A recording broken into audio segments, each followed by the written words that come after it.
ଯେଉଁ ମଣିଷ ତୁମକୁ ସତରେ ଭଲ ପାଉଥିବ ସିଏ ସବୁବେଳେ ତୁମ ପାଖରେ ହାରିବାକୁ ଚାହୁଁଥିବ, କାରଣ ବେଳେବେଳେ ହାରିବାର ଯେଉଁ ମଜା ଥାଏ ତାହା କୌଣସି ଜିତିବାରେ ନଥାଏ।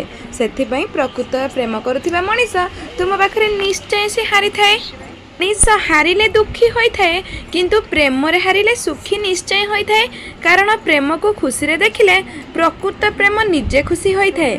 ଯଦି ତୁମ ନାଁରେ ମିଛ ଆଲୋଚନା ଚାଲିଛି ତେବେ ବ୍ୟସ୍ତ ହେବାର କିଛି କାରଣ ନାହିଁ, କାରଣ ଆଲୋଚନା ତାଙ୍କର ହୁଏ ଯାହା ପାଖରେ କିଛି ଖାସ୍ ଗୁଣ ଥାଏ। ଯିଏ ଭୁଲ କରେ ସିଏ ମଣିଷ ହିଁ ହୋଇଥାଏ, ଆଉ ଯିଏ ଏକଥା କୁହେ କି ମୁଁ କେବେ କୌଣସି ଭୁଲ କରିନାହିଁ ତେବେ ସିଏ ମଣିଷ ନୁହେଁ, ନିଶ୍ଚୟ କୌଣସି ଦେବଦୂତ ହୋଇଥିବ। ସଡ଼କ କେତେ ବି ପରିଷ୍କାର ହୋଇଥାଉ ଧୂଳି ଲାଗିବା ସ୍ୱାଭାବିକ ହୋଇଥାଏ। ମଣିଷ ଯେତେ ବି ଭଲ ହୋଇଥାଉ ଭୁଲ ହେବା ନିଶ୍ଚୟ ନୂଆ କଥା ନୁହେଁ। ବାସ୍ ମଣିଷ ନିଜ ଭୁଲକୁ ଶିଖିବା ଦରକାର, ନିଜ ଭୁଲକୁ ସ୍ୱୀକାର କରିବାର ସାହସ ରଖିଥିବା ଦରକାର। ଦିନେ ଗୋଟିଏ ମୂର୍ତ୍ତିକାର ଭଗବାନଙ୍କୁ କହିଲା, ତୁ ବି କଳାକାର ଆଉ ମୁଁ ବି କଳାକାର, ତୁ ମୋତେ ଆଉ ମୋ ଭଳି ଅନେକ ମଣିଷ ବନେଇଛୁ ଆଉ ମୁଁ ଅନେକ ମୂର୍ତ୍ତି ବନେଇଛି, ଦେଖ ମୁଁ ତୋଠୁ ଭଲ। ତୁ ତିଆରି କରିଥିବା ମଣିଷ ନିଜ ନିଜର ଭିତରେ ସ୍ୱାର୍ଥ, ଲୋଭ, ଈର୍ଷା ଆଉ ଜାତି ଧର୍ମ ନାଁ ନେଉଛନ୍ତି, ଆଉ ମୁଁ ତିଆରି କରିଥିବା ମୂର୍ତ୍ତିକୁ ଦେଖ ଯାହା ଆଗରେ ସମସ୍ତେ ମୁଣ୍ଡ ନୁଆଉଛନ୍ତି। ଇଏ ହିଁ ଦୁନିଆର ନିୟମ। ଯଦି ପ୍ରେମ ଚାହୁଁଛ ତେବେ ପ୍ରେମ ଦେବାକୁ ପଡ଼ିବ, ଯଦି ସମ୍ମାନ ଚାହୁଁଛ ତେବେ ସମ୍ମାନ କରିବାକୁ ପଡ଼ିବ, ଯଦି ବିଶ୍ୱାସ ଚାହୁଁଛ ତେବେ ଅନ୍ୟକୁ ବିଶ୍ୱାସ କରିବାକୁ ହିଁ ପଡ଼ିବ, ଯଦି ସୁନ୍ଦର ହୃଦୟଟି ଚାହୁଁଛ ତେବେ ଦୃଷ୍ଟିକୋଣକୁ ପ୍ରଥମେ ସୁନ୍ଦର କରିବାକୁ ପଡ଼ିବ। ଏ ଦୁନିଆରେ ସବୁ ସମସ୍ୟାର ବାସ୍ 3ଟି ସମାଧାନ ଅଛି। ନମ୍ବର 1, ଯାହା ଅଛି ତାକୁ ସ୍ୱୀକାର କର। ନମ୍ବର 2, ଯାହା ନାହିଁ ତାକୁ କେବେ ପାଇବାର ଆଶା କର ନାହିଁ। ନମ୍ବର 3, ଯଦି ସ୍ୱୀକାର ନ କରିପାରିବ ତାକୁ ବଦଳାଇ ଦିଅ। ନମ୍ବର 4, ଆଉ ବଦଳାଇ ନ ପାରିଲେ ତାକୁ ସମୟ ତଥା ଭଗବାନଙ୍କ ଉପରେ ଛାଡ଼ି ଦିଅ। ଜରୁରୀ ନୁହେଁ କି ତୁମେ ଯାହା କରୁଛ ତୁମେ ଅନ୍ୟମାନଙ୍କ ପାଇଁ ଠିକ୍ ଭାବି କରୁଥିବ, ଜରୁରୀ ନୁହେଁ କି ତୁମେ ଯାହା କରୁଛ ତାହା ଠିକ୍ ହୋଇଥିବ। ତୁମେ କହୁଥିବା ଶବ୍ଦର ଅନ୍ୟମାନେ ଠିକ୍ ଅର୍ଥରେ ବ୍ୟବହାର କରନ୍ତି ନାହିଁ, ସେଥିପାଇଁ ବେଳେବେଳେ ଚୁପ୍ ରହିବା ମଧ୍ୟ ଭଲ ହୋଇଥାଏ। ନିଜେ ନିଜକୁ ଖୁସିରେ ରଖିପାରିବ, ବାସ୍ ଏ ଦାୟିତ୍ୱ ଅନ୍ୟକୁ ଦିଅ ନାହିଁ, କାରଣ ଏ ଦୁନିଆ ଖେଳିବେଳେ ମଜା ଜାଣିଛି। ଫରକ ପଡ଼େନି ତାହା ଖେଳନା ହୋଇଥାଉ କି କାହାର ହୃଦୟ। ବାସ୍ ଏ ଦାୟିତ୍ୱ ଅନ୍ୟକୁ ଦିଅ ନାହିଁ, କାରଣ ଏ ଦୁନିଆ ଖେଳିକି ମଜା ନିଏ। ଫରକ ପଡ଼େନି କାହା ତମେ ହୃଦୟ ହେଇଥାଉ ବା କାହାର ଫିଲିଙ୍ଗସ୍। ଗୋଟିଏ ଦିନ ଧନ ସମ୍ପତ୍ତି ଦୁଃଖକୁ କହିଲା, ତୁ କେତେ ଭାଗ୍ୟବାନ, ତୋତେ ସମସ୍ତେ ପାଇବାକୁ ଚାହୁଁଛନ୍ତି ଆଉ ମୋ ଠାରୁ ସମସ୍ତେ ଦୂରେଇ ରହିବାକୁ ଚାହୁଁଛନ୍ତି।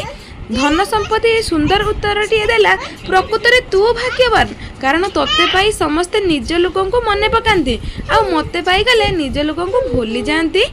ଯିଏ ଜାଣତରେ ହେଉ କିମ୍ବା ଅଜାଣତରେ ଯଦି ଭୁଲ ହୋଇଥାଏ ସେହି ଭୁଲକୁ ଧରି ବସି ପ୍ରକୃତ ପ୍ରେମ କେବେ ଦୂରେଇ ଯାଇନଥାଏ, ବରଂ ପ୍ରକୃତ ପ୍ରେମ ତ ସିଏ କରିଥାଏ ଏକଥା ବୁଝେ ମୁଁ ଭୁଲ କଲେ ମୋତେ ଗାଳି କରିବାକୁ ହେଲେ କେବେ ମୋଠୁ ଦୂରେଇ ଯାଇନଥାଏ।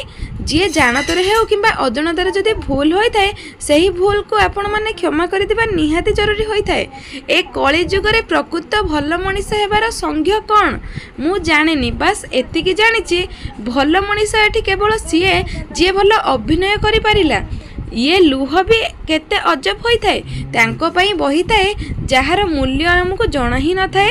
ଯଦି ତୁମେ ଠିକ୍ ଅଛ, ତୁମର କିଛି ଭୁଲ ନାହିଁ, କେବେ କାହାକୁ ପ୍ରମାଣ ଦେବାର ଆବଶ୍ୟକତା ନାହିଁ, କାରଣ ଚୋର ମନକୁ ସମସ୍ତେ ଚୋର ଭଳି ଦେଖିଥାନ୍ତି। ସମୟ ସବୁବେଳେ ଏକାପରି ହୋଇନଥାଏ, ତାକୁ ବି କାନ୍ଦିବାକୁ ପଡ଼େ ଯିଏ ଅନ୍ୟକୁ ବିନା କାରଣରେ କନ୍ଦାଇଥାଏ। ଦୁଃଖ ଲାଗୁନି କି ତୁ ବଦଳି ଗଲୁ, କି ଈର୍ଷା ହେଉନି କି ତୁ ଖୁସିରେ ଅଛୁ। ଦୁଃଖ ତ ଲାଗୁଛି ଏଥିପାଇଁ ଜୀବନରେ ଗୋଟିଏ ନିଷ୍ପତ୍ତି ନେଇଥିନି, ତାହା ପୁଣି ଭୁଲ ମଣିଷ ପାଇଁ। ସେହି ମଣିଷ ବହୁତ ମଜବୁତ ହୋଇଥାଏ ଯିଏ ନିଜର ଲୋକଙ୍କୁ ନିଜ ଆଗରେ ବଦଳିବାର ଦେଖିଥାଏ। କ୍ଷମା ଭୁଲକୁ ଦିଆଯାଏ, ଧୋକାକୁ ନୁହଁ।